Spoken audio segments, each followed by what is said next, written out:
Alors venez voir les températures dans la nuit, moins 3 degrés, moins 2 degrés quand on est arrivé ce matin au golf. Et là, il fait actuellement 0 degré. On est au golf de Feucherolles, en région parisienne. Et laissez-moi vous dire qu'il y a deux choses que je vois des golfeurs qui négligent énormément, qu'on est sur le parcours. Deux choses indispensables. La première, c'est de garder le corps le plus chaud possible quand vous êtes sur le parcours de golf. La deuxième chose, c'est de garder le corps dynamique. Alors la raison pour laquelle je vous dis ça, c'est parce que, un, on va parler de préparation dans le fait qu'on veut garder le corps chaud.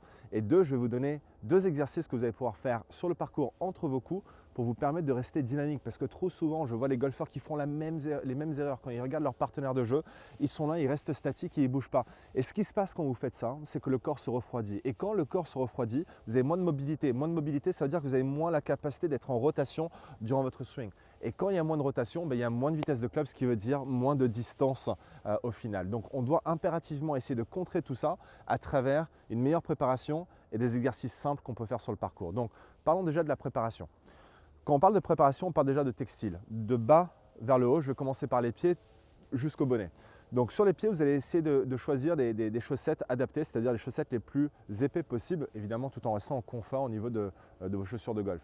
Deuxième élément indispensable, c'est que quand vous arrivez sur vos pantalons, deux couches. Donc je mets un sous-pantalon, en général c'est le sous-pantalon que je mets quand je vais au ski.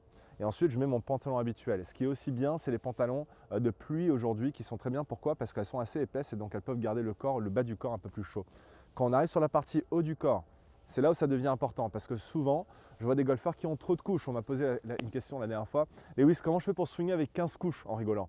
Bon, 15 couches, je sais que vous n'en avez pas, mais je vois des golfeurs qui ont habituellement 4, voire même peut-être 5 couches. Donc, ce qu'il faut, c'est 3 couches maximum. Et c'est là où c'est peut-être intéressant d'investir dans de la technologie un peu plus avancée. Par exemple, aujourd'hui, on voit que la première couche, ça doit être la couche la plus fine et la plus élastique. Parce que ce qui est important quand on met les couches du haut, donc les 3 hauts, c'est qu'on a besoin de rotation, on a besoin que du coup le matériel soit élastique. Donc la première couche, fine et élastique.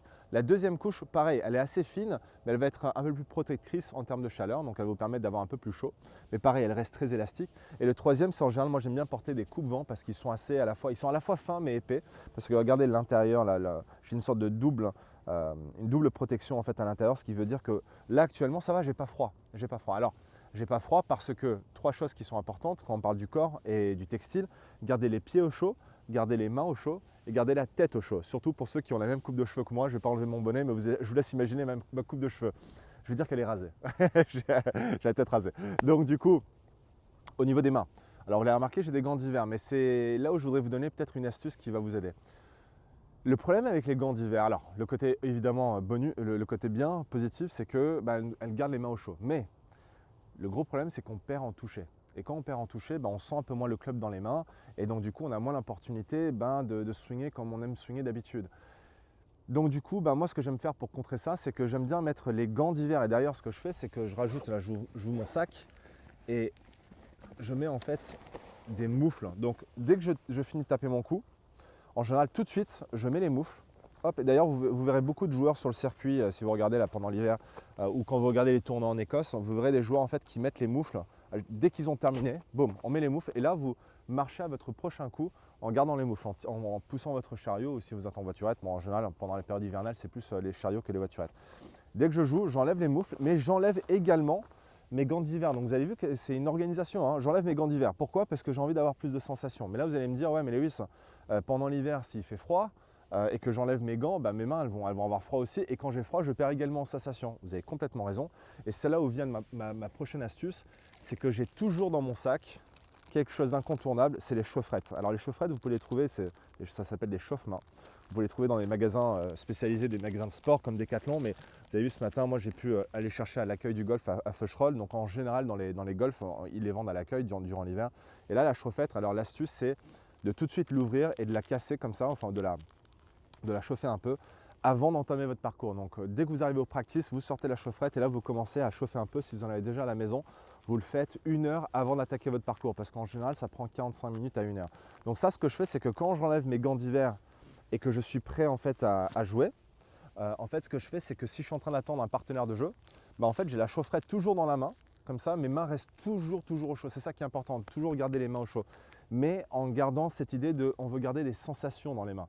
Donc si je garde les gants d'hiver, rappelez-vous, je perds en sensation. Donc la chaufferette. Le dernier élément important, c'est le bonnet. Alors au niveau du bonnet, moi j'ai deux types de bonnets. Il y a les bonnets fins que je vous déconseille et il y a les bonnets qui sont très épais comme celui-ci, qui sont des vrais bonnets d'hiver. Donc favorisez un bonnet qui est épais parce que ça va vous, surtout encore une fois pour ceux qui ont une coupe de cheveux courte comme la mienne, gardez un bonnet très épais parce que ça vous permet de protéger le crâne et les oreilles surtout. Très important les oreilles, de les couvrir le plus possible. Dernier élément qu'on peut rajouter en bonus, c'est le couvre-cou, le cache-cou. Alors moi je ne l'ai pas mis parce que j'ai mon micro là, mais en général j'ai toujours alors je sais pas si ça s'appelle un cache-cou, un couvre-cou, mais en tout cas ça je l'ai toujours avec moi pendant l'hiver.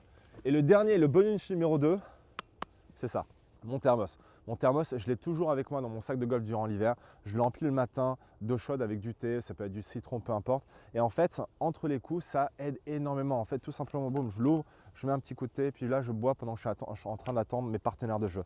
Donc voilà tous les éléments pour vous permettre de maîtriser au mieux votre préparation, qui est l'élément numéro 1, garder le corps le plus chaud possible durant votre parcours. Alors maintenant, parlons un petit peu du côté dynamique. Rappelez-vous qu'on veut garder le corps dynamique parce que même si on s'est bien préparé, même si on a toutes les couches qu'il nous faut, on a les moufles, on s'est réchauffé, on a bu du thé, le corps peut se refroidir très rapidement quand il fait une température aussi basse que celle d'aujourd'hui, quand on attend qu'il y ait un partenaire qui est en train de jouer. Donc, ce que je veux que vous fassiez quand vous attendez un partenaire de jeu, c'est toujours être en action. Donc, il y a 2 exercices que je vais vous conseiller. Vous prenez tout simplement le fer que vous allez jouer pour votre prochain coup et vous le mettez derrière le dos comme ceci. Hop, juste en bas là, regardez. Je le mets juste en bas de mon dos et en fait, je mets les mains à l'extérieur du club comme ceci. Et puis là, en fait, pendant que mes partenaires sont en train de jouer, je vais faire des rotations comme ça. Et je vais vérifier que ma rotation, elle est en sorte que tout mon corps va bouger. Regardez, les mollets, les pieds bougent, le bas du corps bouge, le haut du corps, la tête, tout bouge. On veut qu'aucun des muscles, on veut donner l'opportunité à aucun muscle de se refroidir pendant que nos partenaires de jeu sont en train de jouer. D'accord? Donc même avant de jouer, vous voyez que la préparation est indispensable. Un autre exercice que vous pouvez faire, que j'adore aussi, c'est de prendre les mains et de tout simplement les mettre juste en dessous de vos aisselles comme ceci. Et là, vous allez vous mettre en position de golf. Pareil, ça c'est pendant que vos partenaires de jeu sont en train de jouer. Et là, vous allez effectuer quelques rotations comme ceci, regardez. Backswing, traversée jusqu'au finish. Regardez bien comment je lève le talon perpendiculaire par rapport à la ligne de jeu.